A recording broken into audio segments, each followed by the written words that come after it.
핫쌤입니다. 21년도 7급 시험이 지난 7월 10일 있었죠.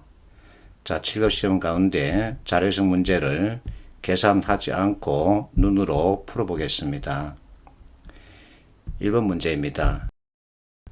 자, 보고서 작성하는데 필요한 자료, 추가할 것이 뭐냐, 이것을 묻는 건데, 이 문제 난이도는 학급이죠. 그래서 별도 강의를 통해서 설명한다는 것 자체가 여러분들 자존심을 아주 낮추는 꼴이기 때문에 넘어가겠습니다. 이번 문제는 내가 보기에는 중학교 2학년 과정 정도의 수준입니다. 그래서 역시 넘어가겠습니다. 자, 3번 문제는 풀어볼 만한 수준이죠. NC에서 시험 문제와 비슷한 난이도를 가지고 있습니다. 옳은 것만을 모두 고라 그러는데 그림 1과 그림 2가 주어져 있습니다. 자, 이 문제에서 풀이를 위한 판단 기준은 이 공식이죠. 이 공식은 실수값으로 주어져 있습니다. 그런데 그림 1을 보면 비율추이죠. 그래서 이 실수값으로 제시된 공식을 비율로 빨리 판단할 수 있어야 합니다. 결국은 국가 채무 비율도 그 두 개의 비율의 합이라는 얘기입니다. 자, 그러면 이것이 국가 채무 비율이고 이것이 적자성 채무 비율인데 그러면 금융성 채무 비율은 어떻게 될까? 결국은 A 플러스 B는 C라는 거죠. 그래서 C가 국가 채무 비율일 때 금융성 채무는 여기 어딘가 이렇게 분포한다는 얘기입니다. 그러면 이것의 합이 이것이 되고 이것의 합이 이것이 된다는 얘기죠. 그래서 MEC 관점에서 보면 빨리 판단할 수 있습니다. MEC는 겹치지 않고 빠짐없이 이것을 뜻하죠. 보기 진수를 보겠습니다. 기억 1.5배 이상이죠. 매년 증가한다. 300조 원 이상이다. 50% 이상이다. 내가 항상 하는 잔소리. 자, 이와 같은 표현들은 계산형 진술이다. 그래서 니은 해석형 진술을 먼저 보자 그랬죠. 자, 니은 진술을 보다 자세하게 살펴보기 위해서 그래프를 확대했습니다. 자, 먼저 이렇게 금융성 비율이 들어간다는 가정에서 이것과 이것의 합이 이것이기 때문에 여기서 이것을 빼면 이것이 나온다는 얘기죠. 그래서 이와 같은 방식으로 접근할 수 있지만 시간이 많이 걸립니다. 그러면 좋은 방법은 이 차이값을 빨리 찾아내는 거죠. 이렇게 해서 보면 어떤 특징을 발견할 수 있습니다. 이렇게 쭉 올라가다가 여기서 멈칫하고 여기서도 멈칫하죠. 같은 형태입니다. 그러면 여기서도 비슷한 형태가 나타나겠죠. 자, 이 차이값은 1.6이죠. 여기는 1.7입니다. 자, 여기 차이값은 얼마죠? 0.3이죠. 여기는 0.7입니다. 그러면 이 차이값 변화를 가지고 여기 어떤 변화가 나타날 것이다 하고 판단할 수 있죠. 자, 이렇게 하는 것도 좋은데 이것도 역시 시간이 많이 걸립니다. 그러면 어떤 방법이 있을까?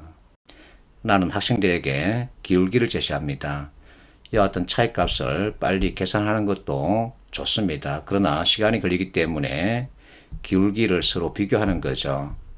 자, 이 기울기 비교하고 이 기울기 비교합니다. 자, 여기서는 서로 비슷하게 가지만 여기서는 분명하게 어떤 차이점을 발견할 수 있죠. 이것은 아주 완만합니다. 그러나 이것은 이것에 비해서 기울기가 경사 분명하게 나타나죠. 그렇다면 여기는 이 금융성 부채 비율 앞에 비해서 떨어지는 쪽으로 나타나야 되죠. 그래서 매년 증가한다 그러면 안 되죠. 그래서 가급적이면 계산하려고 하지 말고 학교에서 익힌 개념 가지고 봐라. 그러면 시간을 줄이면서 정확도를 높일 수 있다. 이렇게 잔소리하는 거죠. 자, 니은은 틀렸습니다. 그래서 니은 들어간 것을 다 버리면 이제 두 개 남죠. 자, 디귿 리얼이죠. 그래서 리얼을 보면 되겠죠. 금융성 채무는 매년 국가 채무의 50% 이상이다. 자, 앞에서 분명히 얘기했습니다. MEC 관점에서, 즉 겹치지 않고 빠짐없이 관점에서 보면 이것의 합은 이것이죠. 자, 이것이 이미 반을 초과했습니다. 그렇기 때문에 50% 이상이 할 수 있다 없다 없습니다. 그러면 답은 자동으로 2번으로 정해지죠. 그럼 이제 여러분들이 기억과 디귿 이 계산 직접 해보면 되겠죠. 이것은 중학교 2학년 정도의 수준입니다. 그래서 기울기를 잘 활용하면 아주 쉽게 빨리 판단할 수 있죠. 자, 이 문제에서 기울기를 보는 거죠. 그러면 가장 완만한 2016년이 답이 되는 거죠. 그래서 틀렸죠. 자, 4번입니다. 이 문제도 NCS 문제 유형과 비슷한 수준이죠. 이 문제 풀이 키포인트는 서로 겹치는 이 숫자가 무엇을 뜻한다. 이것을 빨리 판단하는 거죠. 여기에 겹쳐 있는 이 숫자는 서로 동일하다, 즉 동일한 값을 말합니다. 여러분들은 짝표라고도 하더군요. 자, 이것을 먼저 파악하고 나서 보기 진수를 보면, 자, 기억을 보세요. 중형, 달라진 가구가 없다. 디귿, 리얼. 그러면 리얼은 계산형이고 나머지는 해석형 진술이죠. 자, 기억을 보겠습니다. 이사 후 중형으로 달라진 값은 없다. 이것을 판단하기 위해서는 이 블랭크 값들을 빨리 채워야 하겠죠. 자, 여기 50입니다. 여기 5 합치면 30. 그러면 여기는 20이죠. 그럼 여기는 제로가 되고 이 값들 빨리 찾으면 되겠죠. 자, 이 블랭크 값을 이렇게 찾아놓고 나서 기억을 보면, 자, 이사 전 소형입니다. 이사 전 소형, 이사 후 중형, 이사 후 중형입니다. 그러면 블랭크 제로이기 때문에 달라진 가구가 없다. 옳습니다. 자, 이거 보세요. 주택 규모가 대형인 가구 수는 이사 전이 이사 후보다 적다. 그러면 대형, 자, 이사 전 30이죠. 이사 후 대형 합치면 30이죠. 그래서 적다, 많다 그러면 안 되죠. 틀렸습니다. 자, 이렇게만 체크해놓고도 답은 고를 수 있습니다.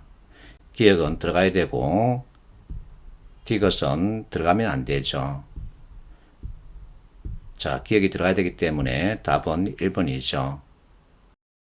그러면 니은을 보겠습니다. 자, 이사 전후 주택 규모가 달라진 가구 수, 달라졌다는 얘기는 결국은 변하지 않는 이 수의 값, 그리고 그 밖에 있는 값들 서로 비교하는 거죠. 자, 달라지지 않은 값은 전체 얼마죠? 60이죠. 그러면 달라진 가구는 40이라는 얘기입니다. 50% 이하이다. 맞습니다. 그래서 이 문제에서는 짝표를 읽는 방법, 이것이 절대적으로 필요한 거죠. 자, 리얼 보세요. 리얼은 여러분들이 진술에 주의를 해야 합니다. 이사 후 값이 겹쳐 있죠. 주택 규모가 커진 가구 수입니다. 그 얘기는, 자, 이사 후 주택 규모가 커졌다라는 얘기는 이 값을 말하는 거죠. 얼마죠? 15입니다. 자, 이사 후 주택 규모가 작아진 가구 수. 헷갈리죠. 그래서 이것을 반대로 놓고 보면 되죠. 이사 전으로 두면 되죠. 이사 전 주택 규모가 커진 가구. 그러면 이렇게 역으로 보면 이 값이 되는 거죠. 그래서 이것은 25죠. 틀렸습니다. 그래서 답은 1번이죠. 자, 이론에서 비롯된 개념이 있습니다. 그것을 가지고 문제를 보면, 자, 쉽게 접근할 수 있고 많이 풀 수 있고 그리고 정확도를 기할 수 있죠. 자, 4개 문제를 통해서 우리가 익혔던 개념은 뭐죠? MEC, 짝표, 기울기, 이와 같은 것이었죠. 여러분들이 학교에서 익혔던 것들입니다. 이것을 가지고 문제를 보자는 거죠. 그러면 경제 원칙, 최소 비용, 최대 효과를 꾀할 수 있다. 나는 이렇게 보는 겁니다. 화이팅 하십시오.